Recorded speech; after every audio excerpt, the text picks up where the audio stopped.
With all of the schooling, indoctrination, and suppression of facts, no wonder why Gen Z has a tilted view of how reality really is. It's sad but true. To get the truth, you must 1. Spend money, and 2. Know where to look for it. This is because, as some people don't want to admit, Google suppresses views it does not agree with. Even though you may think that you get 1 billion search results when you go to search for something, in reality, you are not. Instead, you are only going to go on the first 3 pages of Google. And that's if Google did not even update your browser, because it doesn't even have pages anymore. It just has results. About 30 sources you may look at. Google knows that most of these sources are the same exact leaning in political views. So you're not going to get any other facts rather than exactly what they want you to see. Most people give up after the first page or after about 10 results. Even though Google has the tools to make sure that at least the first page you get 2 different views, so then you can form your own opinion, it doesn't. This is because Google as a company doesn't care about truth. They don't want you to think for yourself. They would rather have you on the same page as everyone else, especially during an election year, when this is the most important thing. Google blocks ads saying the truth. You know, that our economy is on fire, our world that we saw just a few years ago at peace is now on fire. No one can afford anything at the market, and we call this situation good. That's wrong. This is exactly why when it comes to my generation in particular, Gen Z,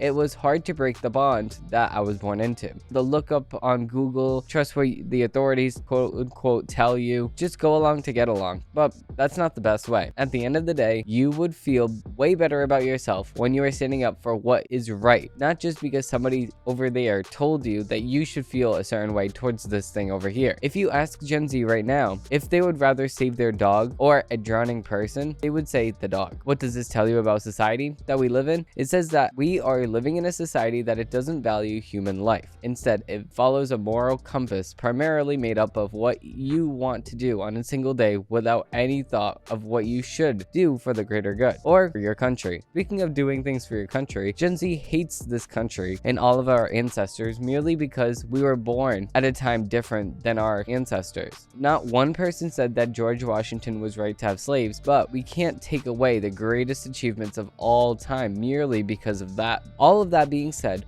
we are still neglecting the most important thing, our schooling. Not a lot of people growing up in my generation actually learned anything the last few years of high school. Let me tell the truth here. Everyone is looking up the answers on Google instead of using their head, then writing it down on the piece of paper and then forgetting about it, and then regurgitating it for the test. To prove this, ask someone in person what year America was founded, and you will be shocked by what you see or what you hear, because they will not tell you anything close to 1776, and that's the sad reality of the fact.